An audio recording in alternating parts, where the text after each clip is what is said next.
Hi, a viewer called Patrick asked would I be to have a look at this smart battery charger.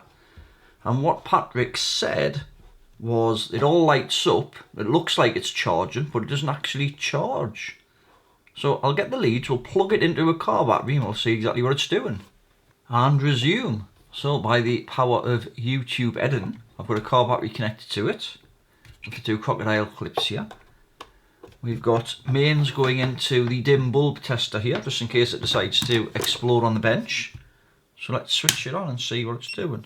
Right, okay. Well, it beeped.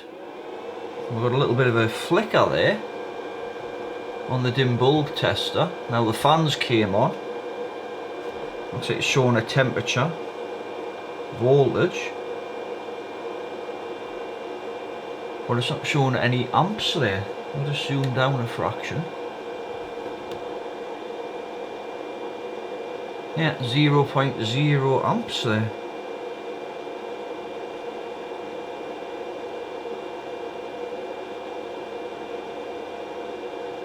And that's all that it does. So it's like it's not giving any output to the battery here.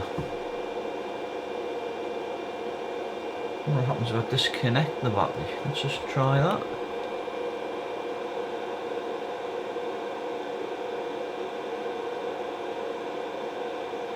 Well, the fan's still going,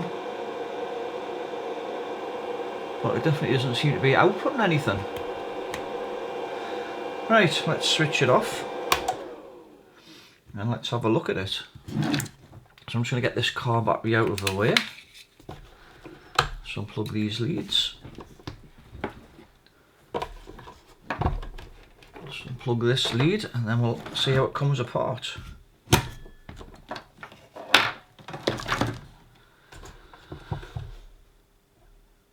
Well, it looks like we've got a couple of screws on the back and possibly more screws like these rubber feet here. Let's see if those will come off. Right, there's one. Right, that's the 4 rubber feet off. Now we've got 6 screws around the edge, so let's take those out.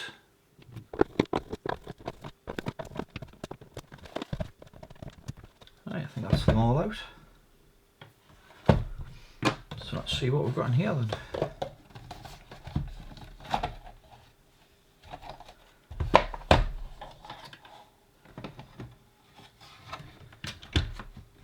That's a bit hanging about.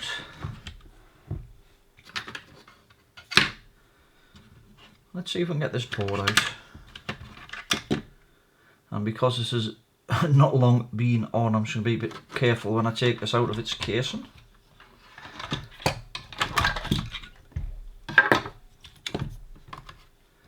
Because it's still got charge in the capacitors there. Let's just check that actually. Let's see if I can flip the board around. So it looks like the low voltage side, so let's just flip that over.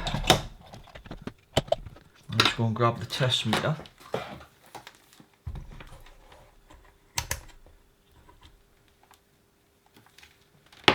And we'll just see what's in these mains caps. And we've got a nice 173 volts left in them. So I'm just going to grab the capacitor discharger. I think it was a guy called Dan that sent me this. So let's just discharge these. There we go, less than 30 volts in them now. Might as well just discharge them fully. I think that'll do. There'll probably even be a couple of volts in them now. I'll just double check. Yeah, about 4 volts.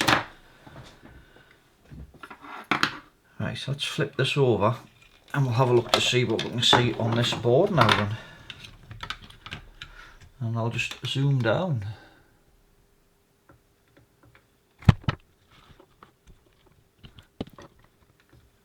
So this is where the power comes in. And then it looks like it goes over to this side of the board. We've got a bridge rectifier here.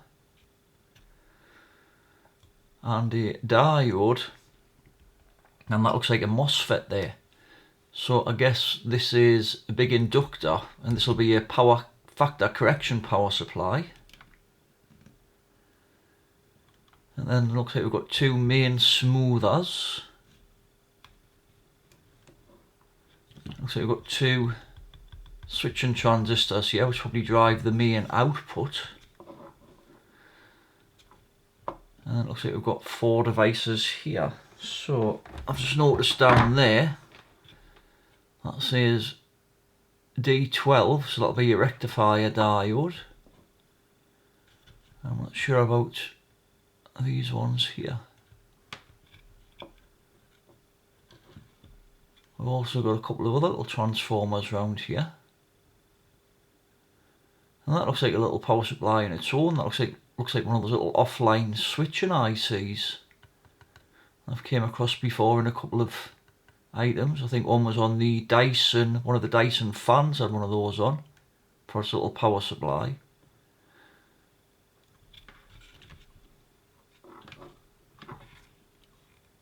Just seeing if I could see what voltage that cap was there.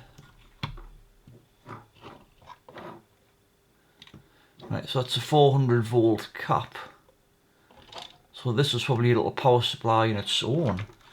So I wonder if this little power supply here is running the microcontroller and the display, and then we've got this power supply here, which is the main battery charger. That kind of makes sense.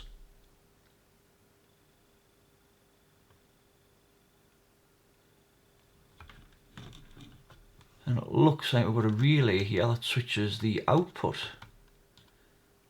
So I wonder if it could just be something like that relay is not switching possibly.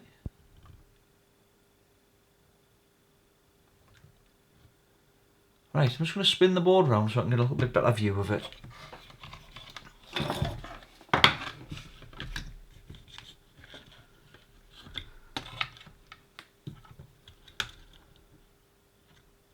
And I might get this under the microscope just so we can see what these ICs are here.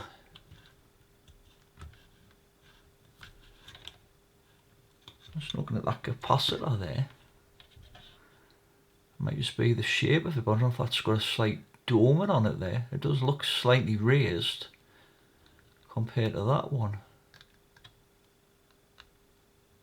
So I just wonder if it could be just a capacitor or something on this. But that looks like it's to do with this power supply. Right, I'll get the microscope out and we'll have a look, see what these ICs are. Right, I've got it under the microscope. And the first thing I've noticed is we've got a fuse down here. So let's just see if that's intact. Let's go on to continuity. And the fuse appears to be okay. Looks like it goes through a diode here, which is alright as well. We've got a chip here that seems to go over this direction.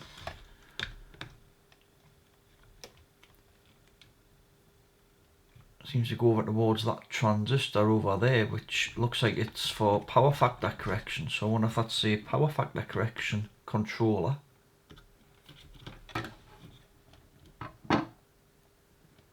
Now I can't really see the numbers on those, so let's go and get a torch just so I can shine a bit of light at a slightly different angle. So that one looks like a 27324. So I'm not sure what that IC is. The one down at the bottom there, it looks like CSC 7136E. Well, that's one that looks like a little offline switching IC, so I'll see if I can find a data sheet for that one. We've got another IC there, a 1252A. And that's just an optocoupler, that'll just be for feedback. And then we've got 3 ICs just over this part of the board. Let's try the light from that way.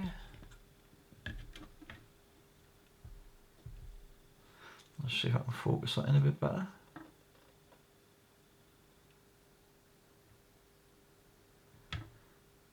So 2904. I mean, they look a bit like op amps, so that's what they might be. So they're probably for measuring the current and the voltage, I would think.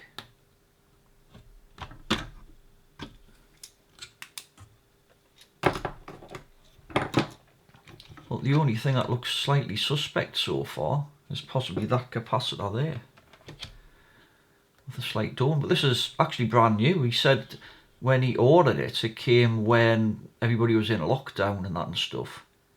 And he didn't get a chance to get it returned, so unfortunately he was stuck with it. Just noticed a few solar balls about here as well.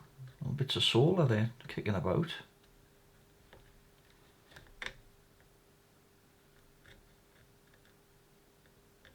Let's see if I can get those.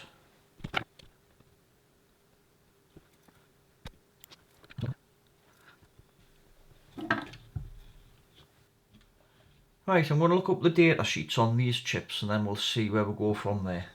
Right, I've just been having a look at the data sheets for these chips here. This one is a power factor correction controller. This one seems to be the main switching IC, or the main PWM controller. And what that does, this pin here is the output. It then goes through this 100 ohm resistor to these two pins on this IC here. And what this one is a MOSFET driver. This pin here and this pin here are the outputs. This one here is the supply that goes to the capacitor here and also goes to the supply of this chip. So I'm just going to go on to resistance here. Let's just check we haven't got a short across the supply going to that chip, and it doesn't appear to be. So I think they're linking both of these pins together here by the look of things. So instead of using input A and input B separately, I think they're just linking them both together and probably linking the outputs together as well. So let's see if those two are linked together. And yes, they are. And it looks like those two outputs go down through this diode here and then over to this little transformer here. And I think they're using this little transformer as a little trigger transformer to drive these two MOSFETs that are over here. So that's how it's driving the main MOSFETs by the look of things.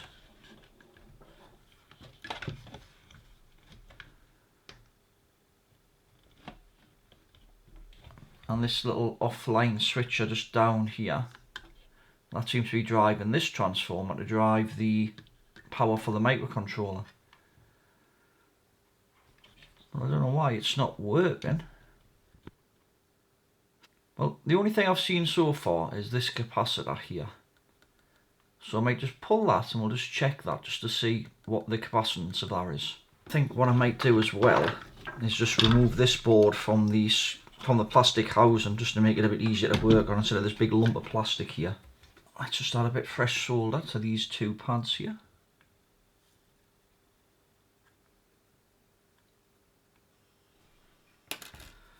Let's see if we can remove this capacitor. And it is a 47 microfarad, 35 volts. Right, let's see what this capacitor measures with the ESR 70 gold.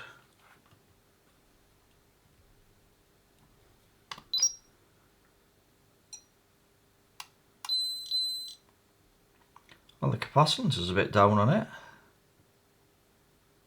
The ESR looks okay, but the capacitance looks a bit down on it. Let's see if I can find another capacitor. I've got another cap here of the same value. Let's see what that one measures.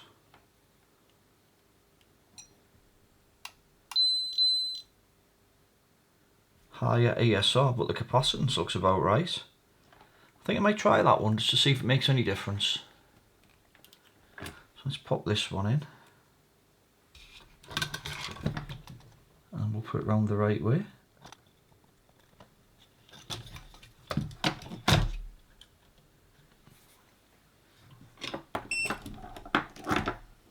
Right, we'll just solder that up.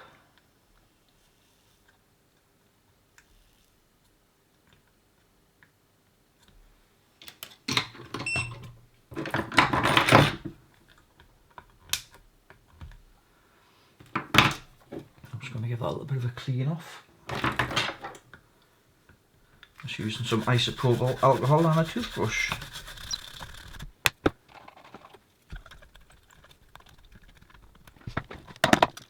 Right, so let's see if that's made any difference. Let's get these fans out of the way. I'm just going to get the battery and that and stuff connected back up.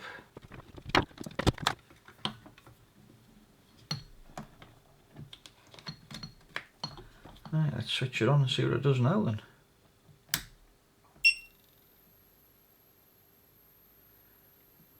It actually looks like the power supply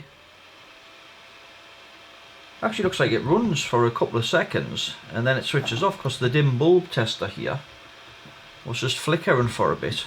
So it looks like the power supply was running briefly and then it's kind of shut down.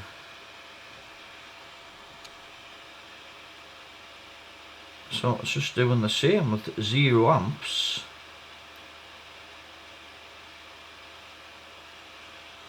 Because the power supply isn't actually running, so I don't know why it's shutting down though. Let's get back under the microscope and we'll just check a few other things. Right, I've got it back under the microscope and I think I'm going to switch it on. I just want to check what voltage we're getting to this switching IC here. So I'm just going to switch it on now. Put the meter on to volts DC. Right, so it seemed to run for a little bit and then cut off. So I'm just going to use this as a ground here. And the power supply comes in on this pin here. So we've got 12 volt supply going to the switching IC, so that seems right. And we should have 12 volts on this pin on this IC, which we do. So it looks like those chips are getting power. So let's just check what we've got on the input of this opto isolator here. So if I use this side, which is the ground here, I'll go on here. So we've got 1.1 volts. So that's actually telling the power supply to switch off. So that's correct. So the power supply should be off currently, but when we connect the battery, we'll just see if that voltage changes and whether this switches on. Let's just see what we're on this side of the opto isolator. And we've got 0.1 of a volt. Right. I'm going to connect the battery back up and we'll just see what voltage and that stuff we get on here. I'll just connect the battery up now. Right, so that's the battery connected back up. So let's just see what voltage we've got here now then.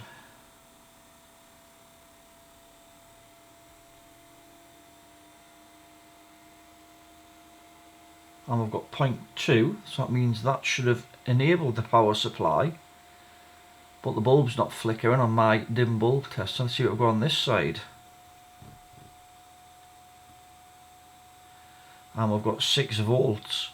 Now according to the data sheet, that should be telling this IC to start switching, but it doesn't look like it's switching for some reason. Let's just see what voltage we get on the other pins.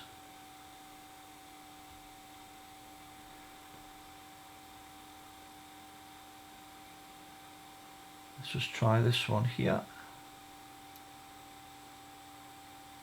It doesn't appear that we've got any voltage on that pin,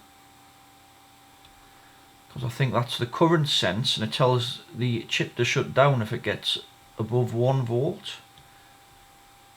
So that's not got any voltage on it, so that shouldn't have caused it to shut down. That's the feedback pin.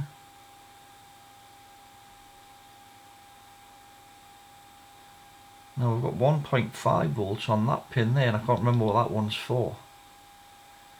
I know this one sets the chip time and the oscillator. It's just got to tie the ground through a resistor there.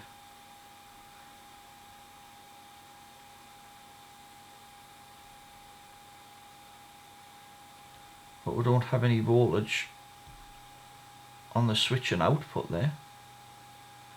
I'm just wondering if it could be this IC that's gone faulty.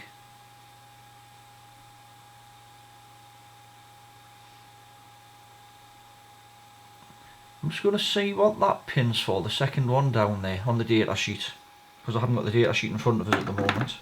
Well, I've just had a look at the data sheet again, and that pin there is the brownout pin. So that means if the voltage, if the machine loses power and the voltage drops below 1 volt to this pin, it shuts down the oscillator. So that pin is actually above 1 volt. It's 1.5 volts, so it means that the power's good going to the chips, so that should be running. This pin here has got voltage as well. That's the soft start pin.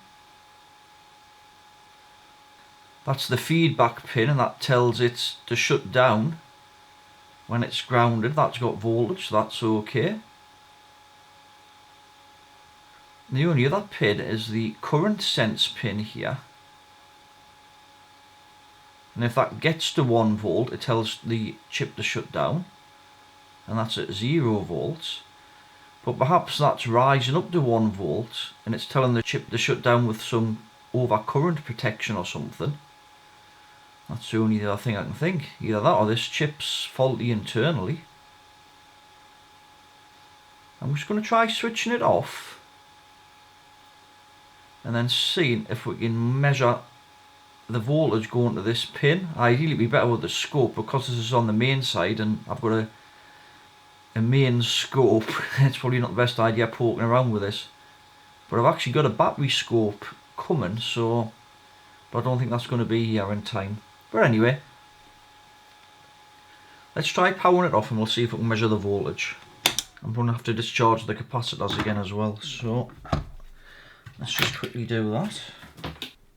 Right, that's the capacitors discharged. So what I'm going to do, I'm just going to try and get my meter set up just on those pins there, and we'll switch it on now, and if that jumps up above 1 volt then that might be the problem. So I'm just going to switch it on there now. I didn't get anything on that.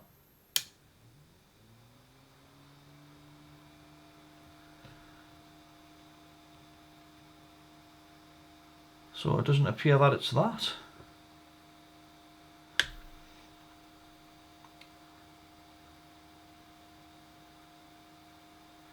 And it's weird that it does switch for a little while and then just stops. I wonder what happens if I send 12 volts into this with the bench power supply, disconnect it from the mains, and then we can measure that output with the scope. So I might try that. I might just tack a couple of wires onto this, connect it to the bench power supply, and then we'll connect the scope up and just see if it switches then, because then it isn't getting any external inputs from the mains voltage. That's in fact it mightn't work still because of the brownout voltage, but I might give it a go anyway. Right, I've tacked some wires on. I've got the bench power supply hooked up, and if we just probe with the scope here, we're not getting anything on the output. We've got power going into it, as you can see there, but we haven't got anything coming out of it. So then I was thinking about this brownout pin. It's supposed to have above 1 volt on it, so I thought, well, how am I going to get above 1 volt on that pin? So I thought, well, I'll just use a little AA battery. So I'll just connect a little AA battery up to that pin, and then we'll just go on to the output, which is here. And there we go, the chip seems to be running. I was suspecting the chip, but the chip seems to be running fine there. And then if we go to this IC here, we can check the output on that, which goes to here. And here. And we can see that's running. And then it goes through a couple of diodes here to this capacitor. I'll just get it on the end of the screen there. And there you can see the waveform going to the transformer.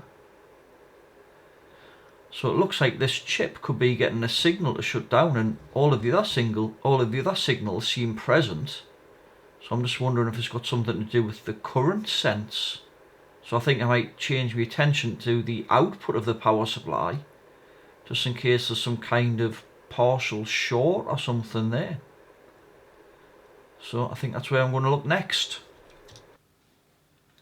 So the little transformer that I was just looking at, that when I was getting driven by that little IC, the output of that then switches a couple of transistors that's under here, which switch these main two MOSFETs, which drive this transformer here. It doesn't look like those 2 points there are connected to anything. So these 3 are linked together, and these 3 are linked together, which go to the output. So these will be rectifier diodes here. And I think these are too as well. So let's just see. Right, so there's no short on that one by the look of things.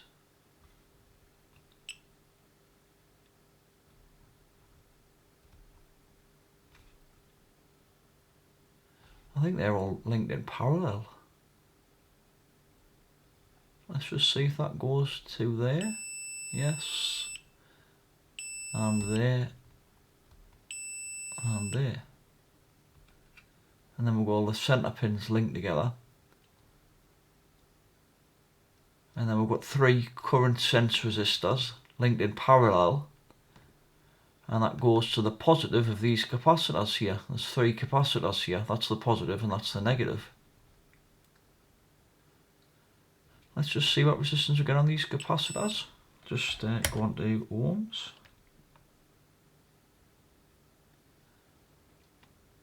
Well, it's a little bit low on the output. And then that goes through the relay here. Looks like it's switched from there. Then we've got a relay and that just goes to the output. So there's not really too much on the output side of things. I think there's a resistor here. But I don't know if that's what's giving us the 150 ohms there. I might try removing that resistor just to double check that there's no other shorts on there or something. Let's pull that resistor out a second. Just disconnected one leg.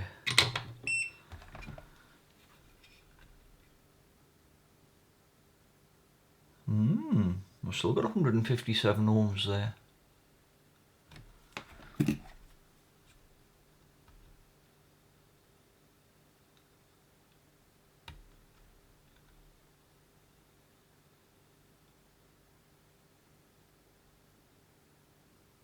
Well, it's actually climbing now.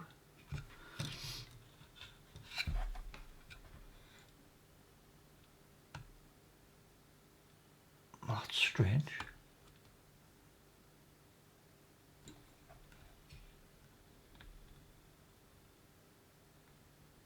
What?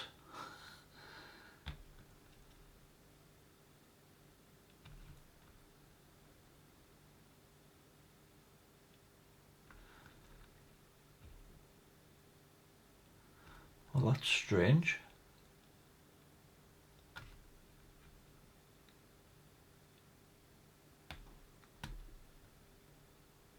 I would have thought all of the... Now I'm a bit confused. I was just measuring. How come 1 minute I'm getting 157 ohms, like there, and then the next minute I'm getting sort of K?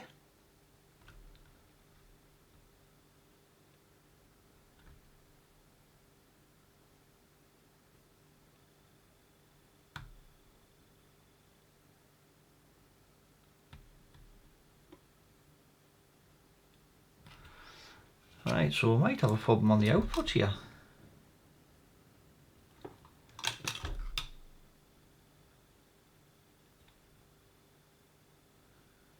Let's see if I can isolate that then.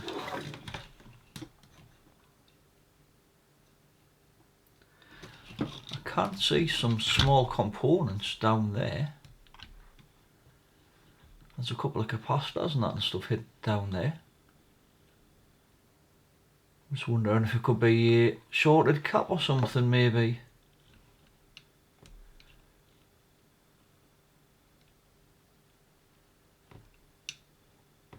Right, I'm just going to see if I can get a little spyglass just to have a look down there, see if I can see a bit clearer. Well, I've had a look down there and there's a couple of 200 ohm resistors down there, so I'm not sure whether it's that's causing the reading.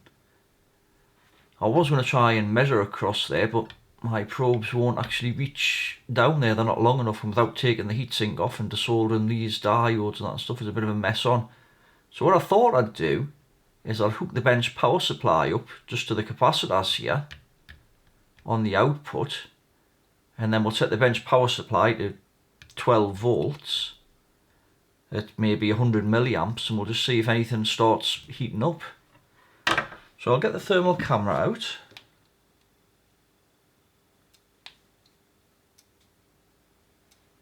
And let's just see if anything starts heating up. And I'm going to switch the bench power supply on now.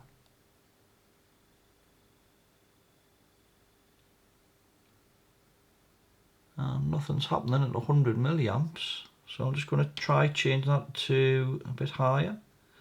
Let's try something like 500 milliamps.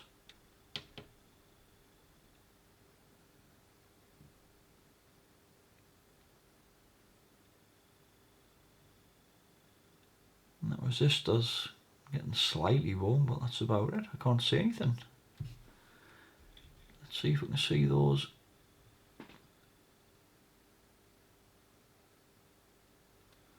I can't quite get in for those resistors down there.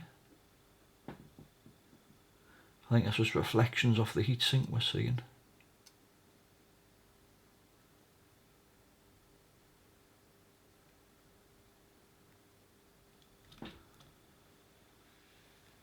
So that's not really showing or anything either, is it? Just that resistor's getting slightly warm and that's about it. So I thought I'd try resoldering the chip just to see if that made any difference. So let's give it a go now. So I'm just going to use this as a ground. And I just want to measure the current sense pin, because that's the only one that seems to be able to shut the chip down. So let's see what happens when we switch it on. I'm just going to switch it on now and we'll just see if it spikes above 1 volt. Well, it went about 0.1. And it's still not switching on. Not having much success with this at the moment. Because I've got going through the dim bulb tester, what I might do, just to try, because I can't really think of anything else, is possibly move this resistor here, which is for the current sense. So I'm just going to try and move this out of the way a second.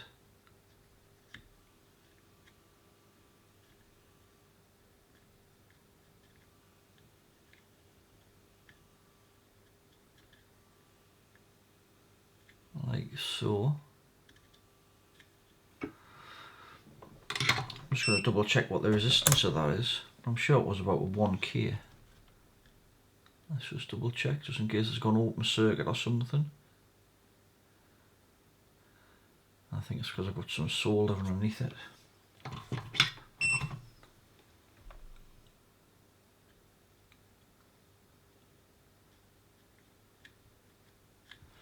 I'll try it on there.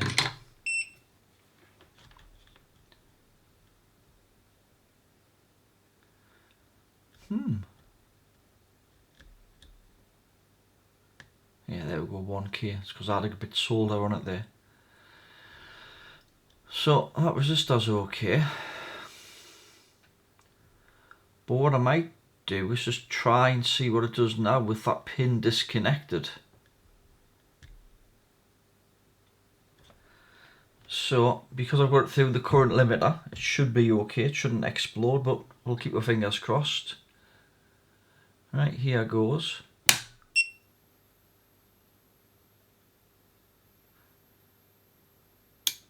Oh, I just seen a little flicker there on the dim bulb tester, but then it kind of stopped.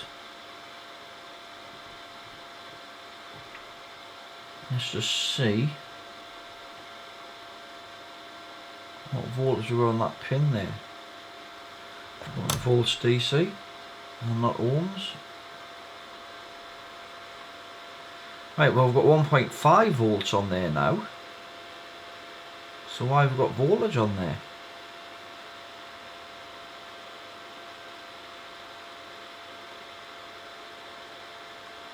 We've got 0 volts coming from the current sense,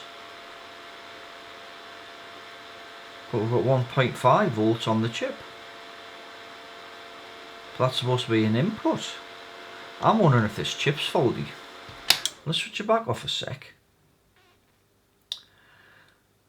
I wonder what would happen if I tied that pin to ground, because that's supposed to be an input. So I'm going to get a bit of wire and just try grounding that pin. It mightn't be the best idea, but we shall give it a try. So I'm just wanting to see if I can figure out what's up with this, whether it is the chip or whether it's something else. And I don't think it should explode because we've got current limiting through the dim bulb tester. Let's try and tack that wire on there.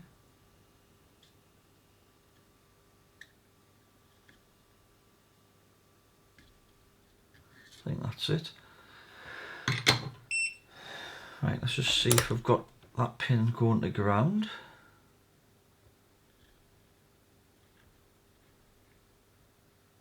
Right, so that pin's grounded now. I'll just get the microscope out of the way so we can get a bit better view. Right, let's just zoom out a fraction so we can see the dim bulb tester. Now this might fail spectacularly, so I'm just going to lean back a little bit. Well, it didn't go bang.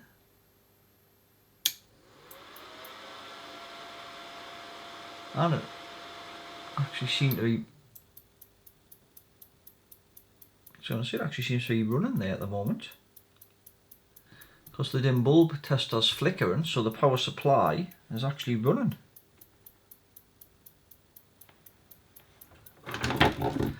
I wonder if it's the comparator or something inside that chip that's gone faulty, so it's shutting down thinking there's a current problem when actually there's not. Now I can't actually see the current sense pin because I haven't got the microscope in shot, so I need the microscope to be able to measure the voltage on that pin. I'm just wondering to see if it is above 1 volt or not. I'm just going to bring the microscope back in a second. I'll just start it recording again.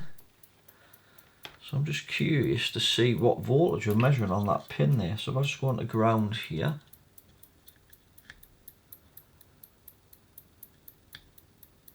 And I go on to that pin there. I'm going to volts, DC. Oh, I haven't got any voltage on that pin. Or very little, so it's not actually overcurrenting. I think it's that chip. So I think what I'm going to do, I'll order one of those chips. When it comes, we'll replace it, and then we'll see if it works as designed. But I've got a strong feeling it's the comparator in that chip, and it's causing it to think it's in overcurrent when it's actually not. I think that's what the problem is. Right, I'll switch this off for now then, and when the new chip arrives we'll fit it and then we'll see what happens then. Right, back when the new chip arrives. Well, it's the following morning. It was getting a bit late last night when I was messing around with this, so I'd finished recording and I thought I'll just try plugging it in quick to the main supply without the dim bulb tester, just to see if it starts charging the battery. And it did for about 30 seconds, and then it went off with a huge bang. I should have actually been recording it because it didn't half give me a bit of a fright. So it went off with a huge bang, but I think I found the root cause of the problem. Because while it was charging, this transformer here got really hot.